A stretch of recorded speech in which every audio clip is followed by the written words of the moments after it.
My name is Melissa Hornaday, and I'm with the Organic Farming Research Foundation. I've been hired as a Great Lakes organizer for the state of Michigan because we understand now that Michigan is really important in the Farm Bill campaign process. And one of the things that I did want to talk about just quickly is that there's a provision in the Farm Bill that supports organic research and data collection, and that's a really important thing. Organics is growing. It's growing really fast. It's a strong movement within agriculture, and it's a $29 billion a year industry. And right now, I believe there's something like 14,500 organic farms, and it's really important that we be able to keep up with what's happening and survey these farmers. And I believe the first national organic farming survey wasn't until 2008. So funding through the Farm Bill helps us make sure we know what's going on with our organic farmers. So I'm working specifically with certified organic farmers. I'm a first-generation organic farmer looking for land right now. So if any of you in the room tonight are organic farmers or know organic farmers, please say hi to me because I am trying to get people signed up for farmer advocacy trainings across the state. And also, if you are not a farmer but you are interested in the Farm Bill because it affects you, we have an action network that you can sign up for, and you'll get emails from me letting you know when listening sessions will be starting, because it's really important that Debbie Stavenaw's office hears from us and knows that this is a really big deal to everyone in Michigan, not just farmers. My name's Lynna. I work for Food and Water Watch. For those of you who don't know who we are, we're a national organization working locally in Michigan, and we work to make sure that all people have access to safe, affordable, and sustainably produced food and water. And so I want to let you know how you can get involved in the Farm Bill, and I have a couple actions you can take before you even leave here tonight. And I wanted to let you know about one thing, and this is kind of all of this bigger project that we're doing right now. We're doing our Fair Farm road trip this summer, and we are in the middle of it right now. We're going to be going to 20 cities in 30 days talking to people about the Farm Bill. And we'll be in Michigan this Saturday through Tuesday. And so we have two actions that folks can take, and one is a petition to Senator Stabenow asking her before she starts the business of the 2012 Farm Bill that she finish up some of the things from the 2008 Farm Bill, mainly implementing the Fair Livestock Marketing Rules, or the GIPSA rule, which makes it so that livestock producers get fair contracts, and then funding, providing funding in the 2012 budget for all the programs that were mentioned tonight, those important beginning farmer programs, organic programs, CSP programs. So I'm going to circulate this. And then the other thing is we're collecting postcards, which we'll be giving to her staff when we meet with them this coming Monday. And our postcards are asking her to support a fair farm bill, include provisions that level the playing field for farmers, make markets fair for farmers and consumers, ensure food security, make healthy food accessible for all people, and help to rebuild the local infrastructure. So those are a couple things you can do right now, and I'll circulate these. The last thing is we're doing 2 activist meetups in the area this weekend, and I have flyers over here. We'll be meeting in Detroit on Saturday at 5 o'clock at the Majestic Cafe, and we'll be meeting on Sunday at the Arbor Brewing Company in Ann Arbor at 3. I just want to thank again all of our presenters for the evening for lending their expertise. Thank you very much for helping to make this a success. Now we're ready for audience discussion and questions. I'm going to invite up Jennifer Fike. One thing that I wanted to mention is that Food System Economic Partnership, otherwise known as FSEP, is a member of the National Sustainable Ag Coalition. And even though the Beginning Farmer and Rancher program is not slated to be included in the 2012 Farm Bill, there is legislation that is being drafted by NSAC to at least have it on the, what's that? National Sustainable Ag Coalition. So they're introducing some legislation that will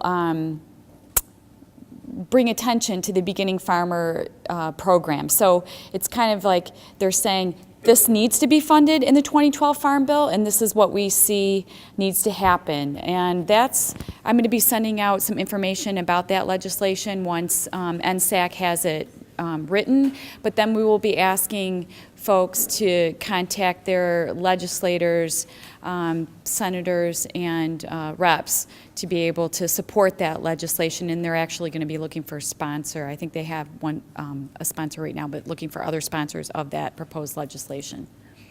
I can talk about the Four Seasons Produce Co-op that one of our staff members has been working on.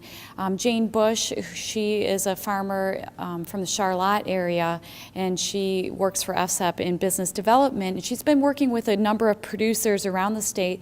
These are farmers that have small operations, and one of the challenges with trying to, these smaller scale farmers, is being able to sell to an institution, because a larger institution like a hospital wants a larger volume of produce.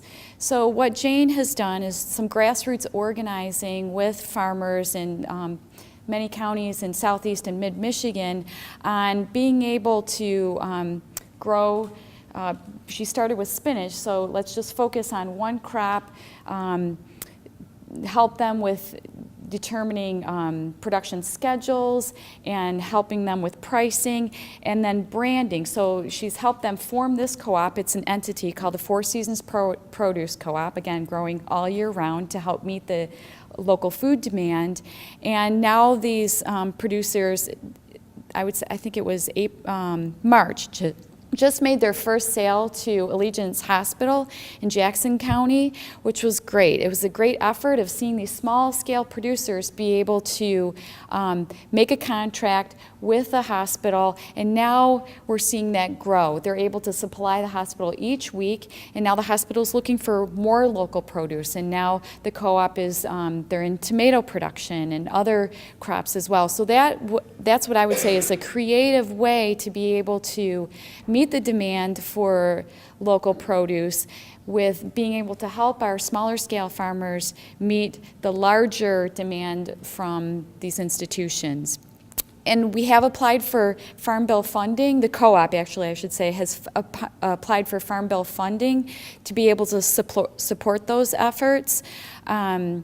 They've applied for a Farmers Market Promotion Program grant to help with some infrastructure costs for that operation, and they are going to be applying for the socially disadvantaged grant as well. So those are some of the opportunities within the Farm Bill funding to help some of these creative ventures get funded. But then looking at some, I would say, community foundations and other support like that can leverage because one of the challenges with federal grants is that there's a match component of it. So you have to be, as an organization or a group of producers or as a business, be able to come up with money, certain percentage of money within that grant to be able to apply for more money throughout that grant. So coming up with, if you're just a fledgling organization that's getting up off the ground, to be able to have match money, and sometimes it's cash, it's not like a donation of time,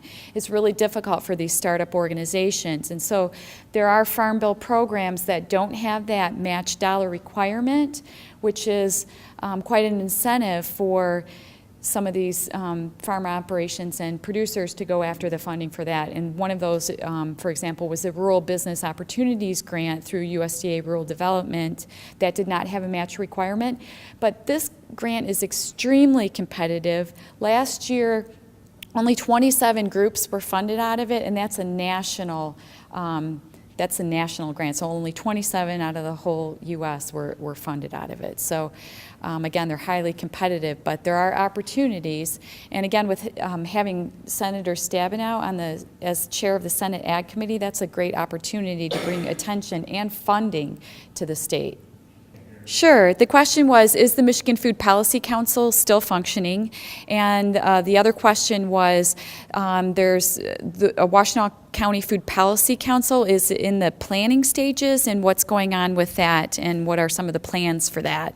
Did I get that right? So yes, the Michigan Food Policy Council, the person who is running the Michigan Food Policy Council, her last day is tomorrow, and so her name is Kirsten Simmons, and she's going back to grad school. So, but there is a Michigan Food Policy Council, and Amanda Edmonds from Growing Hope was recently appointed to the Michigan Food Policy Council. So I think they're looking at what do we want to do as kind of new members are being brought into it. Again, it's an appointment. There are certain seats reserved on the Michigan Food Policy Council for certain sectors of the industry, and then there are kind of some, I think, citizen at-large appointments as well.